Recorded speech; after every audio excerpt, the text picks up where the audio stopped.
প্রথমবারের মতো দেশে বৈদেশিক মুদ্রার রিজার্ভ ৪,০০০ কোটি ডলার। রেমিটেন্স প্রবাহের পাশাপাশি বেড়েছে রপ্তানি আয়।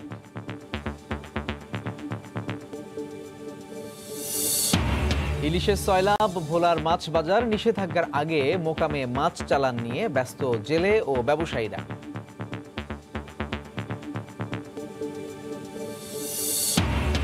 আবারও প্রাণ ফিরেছে পুরান ঢাকার খাবারের দোকানগুলোতে। গভীর রাতেও ভিড় করছেন ক্রেতারা, খুশি ব্যবসায়ীরা।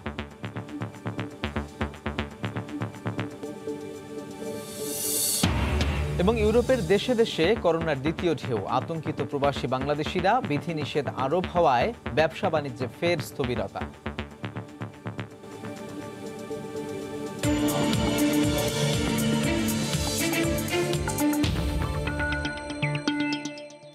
আমন্ত্রণ জানাচ্ছি দেশ ও দেশের বাইরের অর্থ বাণিজ্যের নানা খবর নিয়ে আমাদের নিয়মিত আয়োজন এই সময়ের বাণিজ্যে। আপনাদের সঙ্গে আছি আমি সাজিদ রাজু।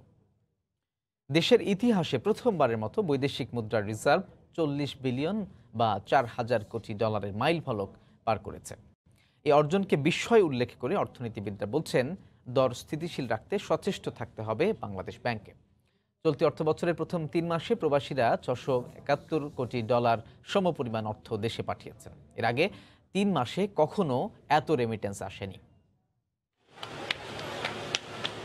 গত মার্চ মাস শেষে বিদেশি মুদ্রার রিজার্ভ ছিল ৩২.৩৯ বিলিয়ন ডলার। গত ৬ মাসে ৭.৫ বিলিয়ন ডলার বেড়ে বৃহস্পতিবার রিজার্ভ ৪০ বিলিয়নে পৌঁছায়। বর্তমান রিজার্ভ দিয়ে দেশের ১০ মাসের আমদানি ব্যয় মেটানো যাবে। ৩ থেকে ৪ মাসের ব্যয়ের অর্থ মজুদকে সন্তোষজনক মনে করা হয়। করোনার এই সংকটের সময়ে বৈদেশিক মুদ্রার রিজার্ভের নতুন উচ্চতা, সেটি একটি বিষয় বলা চলে।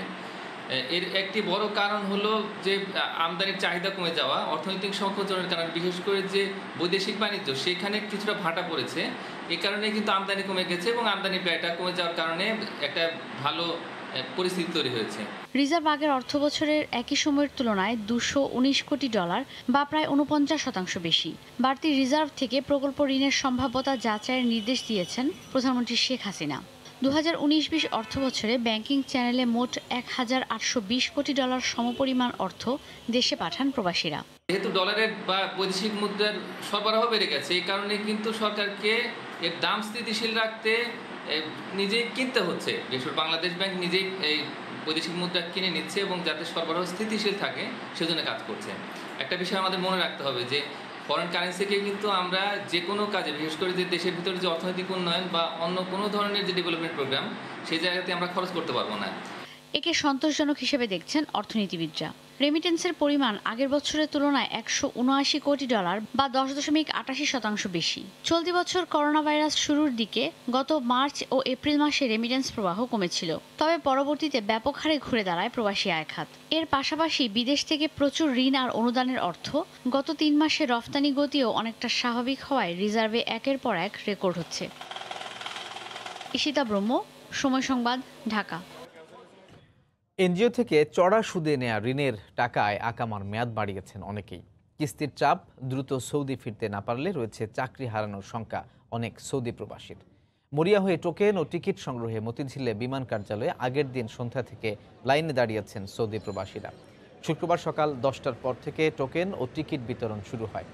আইনশৃঙ্খলা বাহিনীর তত্ত্বাবধানে লাইনে দাঁড়িয়ে সুশৃঙ্খলভাবে টোকেন টিকিট নিচ্ছেন তারা। তবে আগের দিন সন্ধ্যা থেকে লাইনে দাঁড়ানো সৌদি প্রবাসীরা ভোগান্তি কমাতে 2 ঘন্টা আগে থেকে অর্থাৎ সকাল 8টা থেকে টিকিট ও টোকেন দেওয়ার দাবি জানিয়েছেন।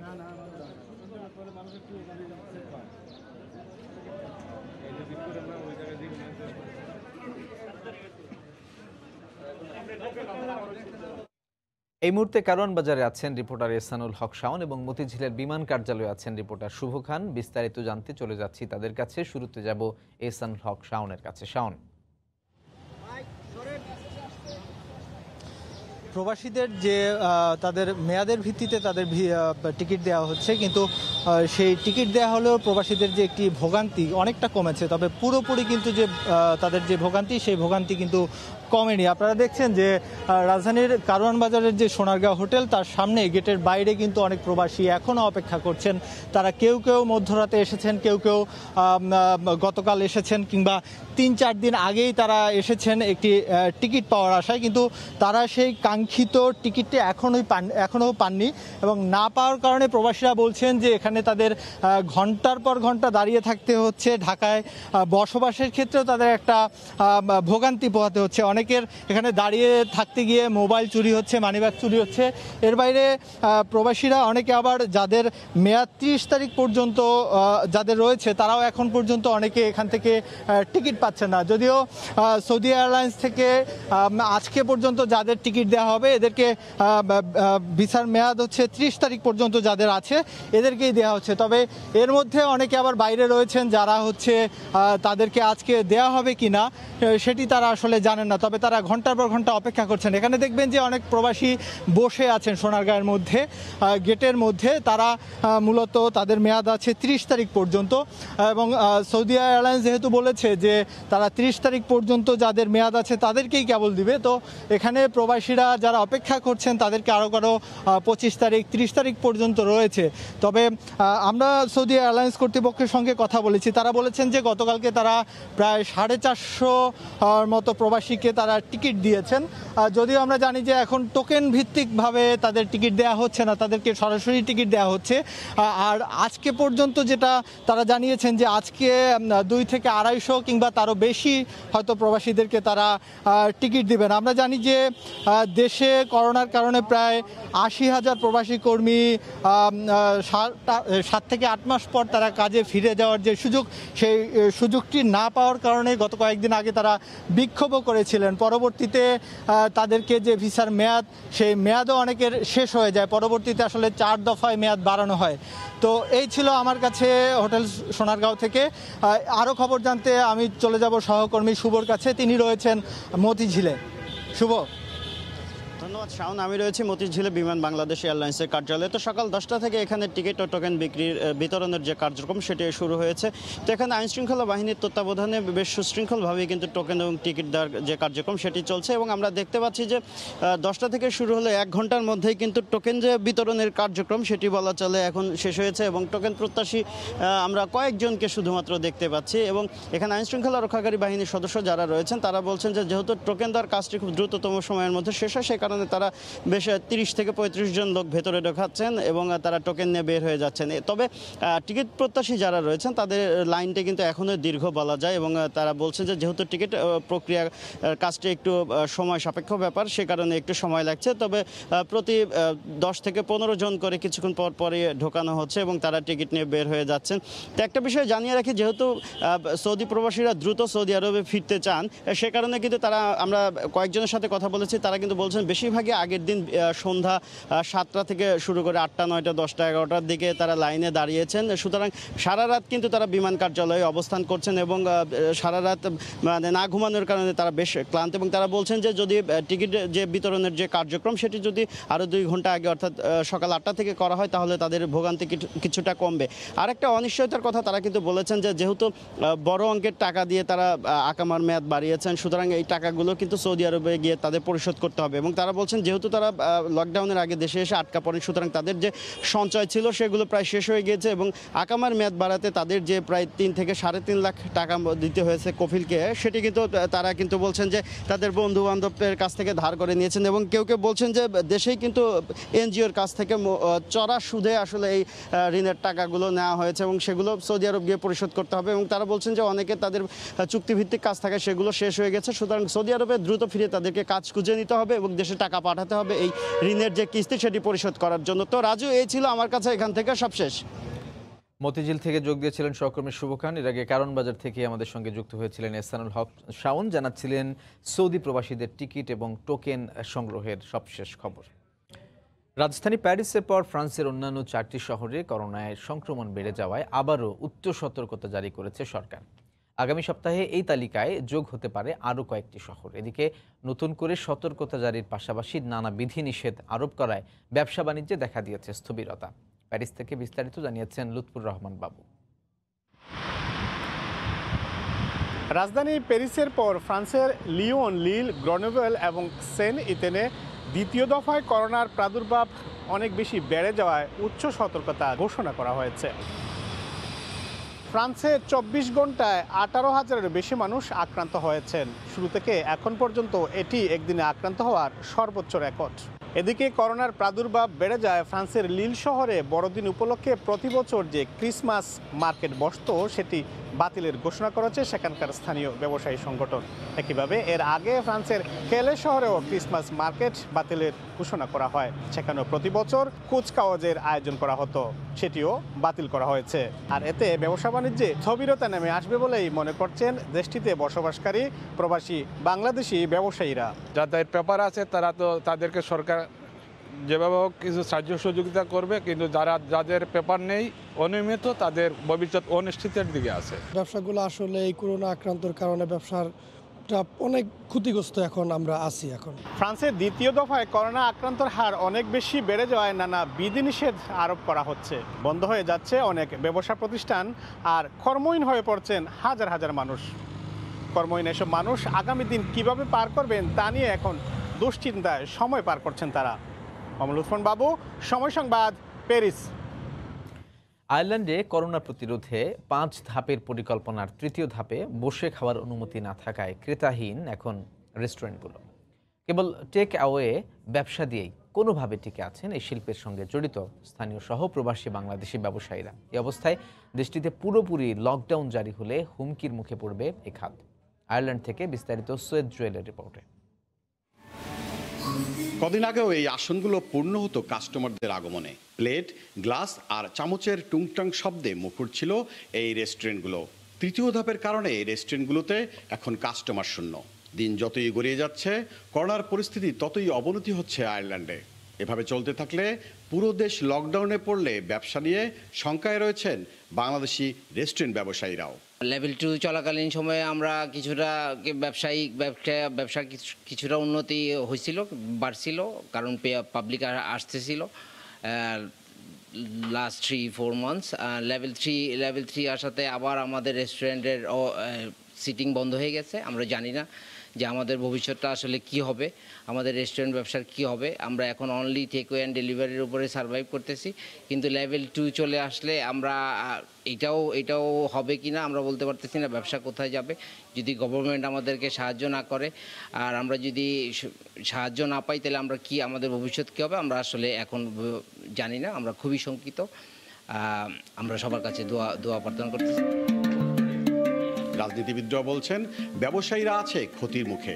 পরিস্থিতি স্বাভাবিক না হলে সামনের দিনগুলো হবে আরও ভয়াবহ। I'm Niall O'Toohill. I'm a politician here in Galway. I think we've really missed out on an opportunity to get the COVID cases down to 0 in Ireland and really open up the whole country again. Unfortunately, things are getting worse in Ireland, and so there's been new restrictions put in place. Unfortunately, it looks like it's going to get worse before it gets better. So the impact for businesses like restaurants is that they're only going to be able to do takeaway or outdoor food. It is hard to do outdoor food, but you can get supports to have outdoor seating. And I'd really encourage everyone to tell their community that they have services available for takeaway and ask people to support their local businesses, because if we don't support our local businesses now, they're not going to be around in a few months' time after COVID. It's going to get a bit worse over the next while. We all need to do our part to make sure that the cases come down and so we can reopen the country again. আয়ারল্যান্ডের এই কারিশিল্পের সাথে জড়িয়ে আছে অনেক বাংলাদেশিদের অর্থনৈতিক সচ্ছলতার চাকা। করোনার তাণ্ডবে সেই সচ্ছলতার চাকা এখন আলো আঁধারের খেলা। আয়ারল্যান্ড থেকে সৈয়দ জুয়েল, সময় সংবাদ। পুরান ঢাকাকে ঘিরে যতখানি সুখ্যাতি তার একটি অংশ এখানকার ঐতিহ্যবাহী খাবারের। বহু যুগ পার করেও খাবারের স্বকীয়তা ধরে রেখেছে আগের মতোই, যার গ্রাহক রয়েছে রাজধানীর বিভিন্ন এলাকা জুড়ে। করোনায় এই ব্যবসায় কিছুটা প্রভাব পড়লেও আবারও প্রাণ ফিরছে বলে জানান ব্যবসায়ীরা। কাজল আব্দুল্লাহর রিপোর্ট। গভীর রাত, সময় 2:30। পুরান ঢাকার চাংখারপুল, নাজরিয়া বাজারের হোটেল ও দোকানগুলো তখন উৎসব মুখর। দম ফেলার ফুরসত নেই বেশিরভাগ হোটেলের শ্রমিকদের। এখানে রুটি বানাই, মানে মানুষ খাওয়া দাওয়া করে। দিনে তেমন ব্যবসা হয় না, রাত্রে দূর দূরান্ত থেকে মানুষ আসে। পুরানো ঐতিহ্যবাহী, এমনকি পুরান ঢাকায় এখানে আমাদের সারা খাবার পাওয়া যায়। অনেক ভালো স্পেশাল খাচ্ছি বিরিয়ানি।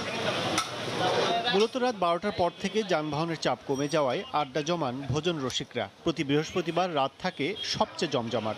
শুধু পুরান ঢাকা নয়, বন্ধু স্বজন নিয়ে অনেকেই আসেন বিরিয়ানি, তেহারি সহ ঐতিহ্যবাহী মুখরোচক খাবারের স্বাদ নিতে। খাবার হোটেলের পাশাপাশি জুস বার থেকে শুরু করে খোলা থাকে প্রয়োজনীয় সব দোকানে। কাজ শেষ হতে হতে রাত হয়ে যায়, রাতে চলে আসি এখানে, প্রায় আসা হয়। পুরান ঢাকার নাম শুনে আসা, এটা অনেক ভালো লাগে, এই টাইমটাতে অনেক উপভোগ করি আমরা সবাই। এই জুস বারটা আমার খুব প্রিয়, প্রায় এখানে আসি। করোনা ভাইরাসের কারণে 3 মাস বন্ধ থাকার পর বেচা বিক্রি স্বাভাবিক অবস্থায় ফিরছে বলে জানান ব্যবসায়ীরা। তবে আগের তুলনায় কমেছে গ্রাহক সংখ্যা। এখন অবস্থা একটু খারাপ হয়, যেহেতু লকডাউন, আমার পৃথিবীর অবস্থায় খারাপ। আমাদের কাস্টমার কম, তো আমাদের মনে ব্যবসা আগের চেয়ে অনেক খারাপ। তারপর জিনিসের মালপত্র তো অনেক বেশি দাম বেড়েছে না, অনেক সমস্যা আছে। নাইটে একটু ছেলেপেলেরা বাইরে থেকে খেতে আসে, তো সে কারণে অনেক সময় আমাদের কিছু অর্ডার থাকে, পার্টি থাকে, তো সে কারণে আমরা 1 ঘন্টা একটু অনেক সময় বেশি করি। সময়ের আবর্তে পুরান ঢাকার অনেক কিছুই হারিয়ে গেলেও যুগ যুগ ধরে ঐতিহ্যবাহী খাবারগুলো টিকে রয়েছে ভোজন রসিকদের রসনা তৃপ্ত করতে। কাজল আব্দুল্লাহ, সময় সংবাদ, ঢাকা। 50 লক্ষ টাকার টার্নওভার বিবেচনায় না নিয়ে সব পর্যায়ের ব্যবসায়ীকে ভ্যাট রেজিস্ট্রেশনের আওতায় আনার পদক্ষেপ বাতিলের দাবি জানিয়েছে ঢাকা মহানগর দোকান মালিক সমিতি। বৃহস্পতিবার ঢাকা রিপোর্টার্স ইউনিটিতে এক সংবাদ সম্মেলনে এই দাবি জানান তারা। জাতীয় রাজস্ব বোর্ড নতুন এসআরও জারি করে সবাইকে বাধ্যতামূলক নিবন্ধন নেয়ার জন্য চাপ দিচ্ছে বলেও অভিযোগ করেন তারা। নতুন এই এসআরও অনুযায়ী আমদানির আগেই প্রত্যয়নপত্র নিতে হবে ব্যবসায়ীদের, তা না হলে মাল খালাস করা যাবে না। মাঠ পর্যায়ের ভ্যাট কর্মীদের বিরুদ্ধে নানা হয়রানির অভিযোগ করে ব্যবসায়ীরা বলেন, হঠাৎ করে দোকানে গিয়ে নথিপত্র জব্দ করার মতো পদক্ষেপ চান না তারা।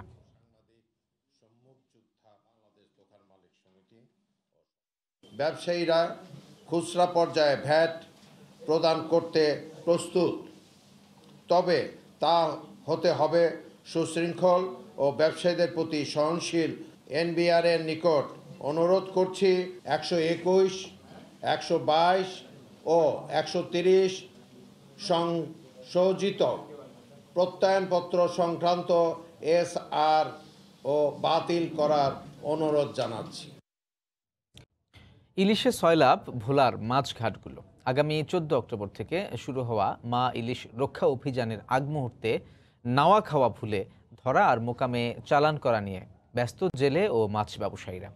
আর নিষেধাজ্ঞা কার্যকরের মাধ্যমে উৎপাদন বাড়ানোর বিষয়ে আশাবাদী মৎস্য বিভাগ। নাসিরউদ্দিন লিটনের তথ্য ও উৎপল দেবনাথের ছবি নিয়ে রিপোর্ট। আর কদিন বাদেই মেঘনা তেঁতুলিয়া নদীতে ইলিশ ধরা বন্ধে অবরোধ শুরু হবে। জেলেরা জাল টেনে যা পাচ্ছেন তাই আড়তে রেখে আবার ছুটছেন নদীতে। বড় ফিশিং ট্রলারগুলো সাগর থেকে ঘাটে ফিরেছেন ইলিশ বোঝাই করে, আর ছোট নৌকা ট্রলারেও ধরা পড়ছে 5 থেকে 10 হাজার টাকার ইলিশ। দাম কিছুটা কম হলেও সংখ্যায় বেশি হওয়ায় লাভের পরিমাণ ভালো বলে জানান জেলে ও ব্যবসায়ীরা। জাল বাইস বন্ধ, আমরা জাল বাইমু না, ঠিক আছে। সরকার আমাদের জন্য যে চাল বরাদ্দ করছে, এই চালটার জন্য আমরা অভিযানের আগ দিয়ে পাই। রাত্রে 12টার অভিযান আরম্ভ হইব, তো আমরা এই মধ্যে রেডি করতেছি জালটাল। 4 দিন বাইতে পারলে তো মোটামুটি আমার সংসারটা চলবো। নদীতে থাকি সবসময়, মাছ ধরনের ব্যস্ত, যাতে অবরোধের ভিতরে আমরা নদীতে যাওয়া না লাগে। শুরুতে মাছ ভালোই হয়েছে, খুব ভালো হয়েছে, আর অবরোধ দেওয়া তো ভালো হয়েছে। এদিকে মা ইলিশ রক্ষা কর্মসূচি সফল করতে অভিযানের আগেই শতভাগ জেলেকে সরকারি সহায়তার আওতায় আনার দাবি মৎস্যজীবী সমিতির। জেলেদের যে চাউলটা বরাদ্দ হয়েছে, জেলেদের অবরোধ শুরু হওয়ার সাথে সাথে যাতে জেলেদের চাউলটা দেওয়া হয়। সাগরের তুলনায় নদীতে ইলিশ কিছুটা দেরিতে আসলেও লক্ষ্যমাত্রা অর্জনের বিষয়ে আশাবাদী মৎস্য বিভাগ। সমুদ্রে অগভীর এবং গভীর সমুদ্র এবং উপকূল এলাকাগুলোতে ব্যাপকভাবে জেলেদের জালে ইলিশ মাছ ধরা পড়তেছে। এই যে আমাদের ইলিশের উৎপাদনের যে লক্ষ্যমাত্রা, আমরা এভাবে চলতে থাকলে এটা আমরা অর্জন করতে পারবো। চলতি মৌসুমের প্রথম 3 মাসেই জেলায় ধরা পড়েছে প্রায় 55,000 মেট্রিক টন ইলিশ। সময় সংবাদ, ভোলা। 200 টাকায় ঠেকেছে কাঁচামরিচের কেজি, 50 টাকার নিচে মিলছে না শাকের আটি। প্রতি পিস পেঁপে ও চাল কুমড়া 40 টাকায় মিললেও গাইবান্ধার পুরাতন বাজারে প্রকারভেদে 60 থেকে 140 টাকায় বিক্রি হচ্ছে সবজি। এজন্য ব্যবসায়ীরা বন্যার দোহাই দিলেও সিন্ডিকেটকে দায়ী করছেন ভোক্তারা। আতাউল হক সাগরের ক্যামেরায় হেদায়েতুল ইসলাম বাবুর রিপোর্ট। শহরের বাসিন্দা মামুনুর রশিদ মাছ মাংস বাদে সবজির জন্য তার শুক্রবারের বরাদ্দ ছিল 300 টাকা। 800 টাকাতেও ব্যাগের তলানিতে শাকসবজি। বাজারে মধ্যবিত্তদের যখন ঘাম ছুটছে, তখন নিম্নবিত্তদের অবস্থা আরও কাহিল। আগে আমরা 1 কেজি করে 1 কেজি নিচে কিনতাম নাকি কাঁচা বাজার পটল বেগুন এগুলি, এখন যে দাম বাড়ছে আর কি মনে করেন যে ডাবলের ডাবল 3 ডাবল হয়ে গেছে। সব দিক দিয়ে নিম্ন আয়ের মানুষ অনেক কষ্টে আছে এবং অনেক ভোগান্তিতে। দাম বাড়ার কারণ হিসেবে বিক্রেতারা বলছেন পরপর 4 দফা বন্যায় শাকসবজির ক্ষেত নষ্ট হয়েছে, ফলে স্থানীয়ভাবে উৎপাদন কমে যাওয়ায় বাজারে সরবরাহ কম। আমদানি না হলে তো আর হচ্ছে না, সবজির দাম কম দিয়েছে না, প্রতিদিন দিন গেলেই বাড়তেছে। এখন কিছু টুকটাক রাজশাহী থেকে আসতেছে, কুষ্টিয়া থেকে আসতেছে, দক্ষিণাঞ্চল থেকে কিছু কিছু আসতেছে, যার কারণে আমাদের দেশগুলো দাম বেশি। এই অবস্থায় অজুহাত খাড়া করার পেছনে কোনো সিন্ডিকেট আছে কিনা খতিয়ে দেখার দাবি সচেতন মহলের। শাকসবজি যে এই মুহূর্তের মধ্যে যে দামগুলো বেড়ে যায়, এটি নিঃসন্দেহে একটি সিন্ডিকেট এখানে নিঃসন্দেহে কাজ করে। কৃষি বিভাগের তথ্য মতে জেলায় এবার 5000 হেক্টর জমিতে শাকসবজির আবাদ হয়েছে, তার মধ্যে বন্যায় নষ্ট হয়েছে 462 হেক্টর সবজি ক্ষেত। হেদায়েতুল ইসলাম বাবু, সময় সংবাদ, গাইবান্ধা। দেখছেন এই সময়ের বাণিজ্য। প্রধানমন্ত্রী শেখ হাসিনার দূরদর্শী নেতৃত্ব ও নির্দেশনার পাশাপাশি সরকারের সময়োপযোগী সিদ্ধান্ত গ্রহণ ও বাস্তবায়নে দেশের মানুষের খাদ্য নিরাপত্তা নিশ্চিত হয়েছে। বৃহস্পতিবার রাজধানীর হোটেল ইন্টারকন্টিনেন্টালে বাংলাদেশ ফলিত পুষ্টি গবেষণা ও প্রশিক্ষণ ইনস্টিটিউট আয়োজিত কোভিড পরবর্তী বাংলাদেশে খাদ্য ও পুষ্টির নিরাপত্তা চ্যালেঞ্জ ও সমাধান শীর্ষক সেমিনারে প্রধান অতিথির বক্তব্যে কথা বলেন কৃষিমন্ত্রী ডক্টর আব্দুর রাজ্জাক।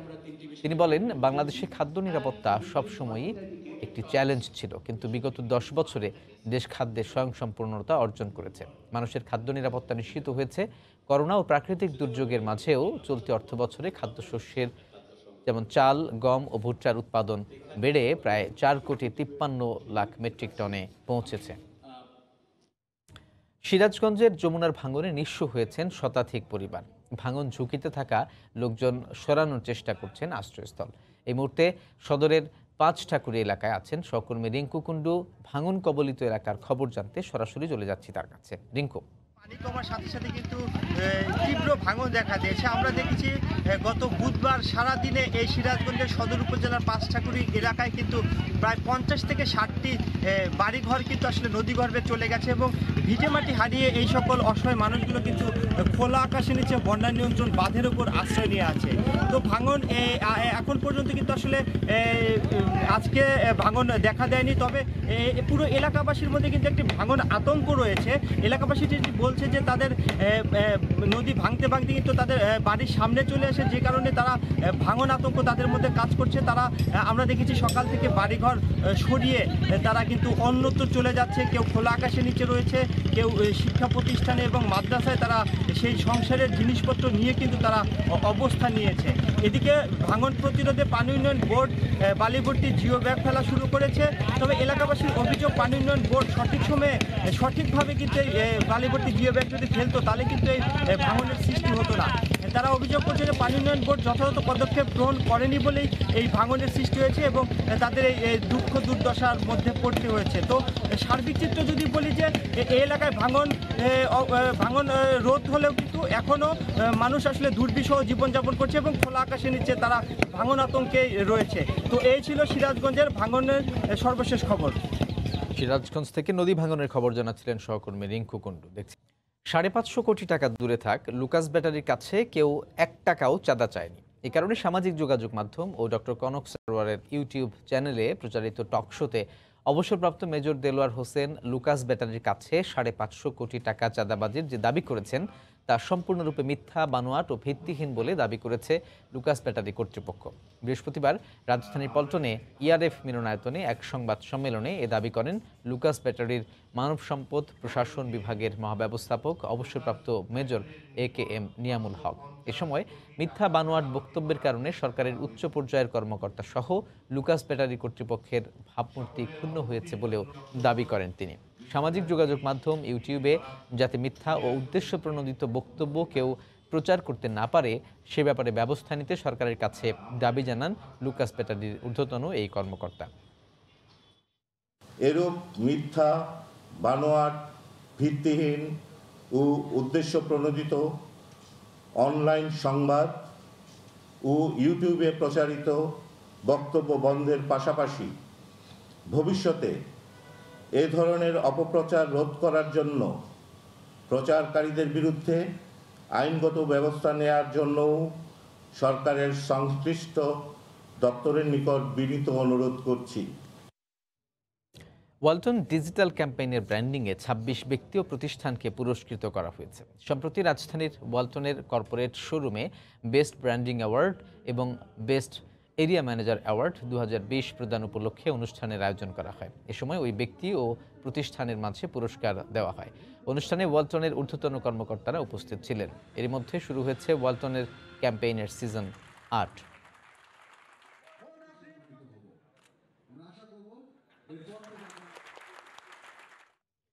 পর্যটন নগরী কক্সবাজারের নতুন রূপের খবর। দেশে এই প্রথমবারের মতো যাত্রা শুরু হলো musical water dance with light. এর মধ্য দিয়ে পর্যটন নগরী কক্সবাজারে বিনোদনের নতুন মাত্রা যুক্ত হয়েছে। আগামীতে পর্যটকদের আকর্ষণে নতুন নতুন আরও উদ্যোগ নেয়ার কথা জানালো কক্সবাজার উন্নয়ন কর্তৃপক্ষ। আরও জানাচ্ছেন সুজাউদ্দিন রুবেল।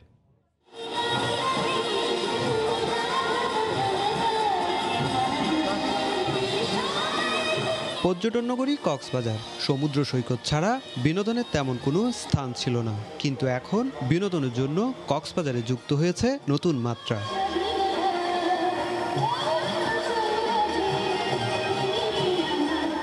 বিশাল পুকুর, যেই পুকুর নতুনভাবে নির্মাণ করে করা হয়েছে নান্দনিক। গানের সাথে সাথে চলছে পানির খেলা, যা দেখে মুগ্ধ কক্সবাজারের স্থানীয় সহ পর্যটকরা।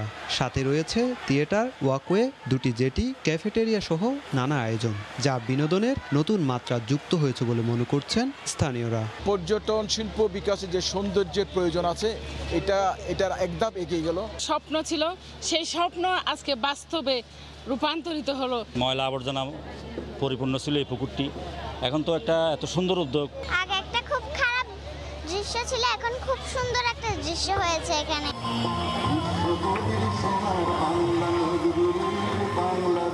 নির্ধারিত সময়ের মধ্যে নান্দনিক ও দৃষ্টিনন্দনভাবে গোলদিঘিকে সাজানো হয়েছে বলে জানালেন নির্মাণাধীন প্রতিষ্ঠানের চেয়ারম্যান।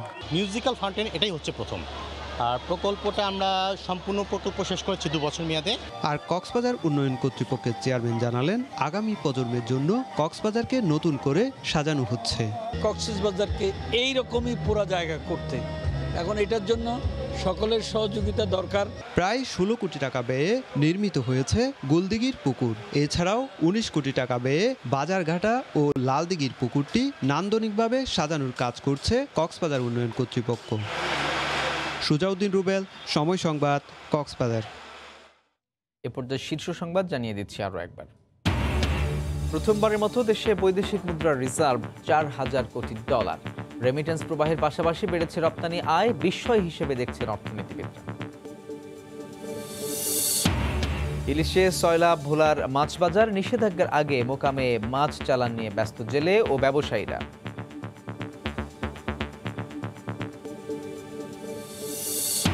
এবং ইউরোপের দেশে দেশে করোনার দ্বিতীয় ঢেউ, আতঙ্কিত প্রবাসী বাংলাদেশিরা। বিধিনিষেধ আরোপ হওয়ায় ব্যবসা বাণিজ্যে ফের স্থবিরতা।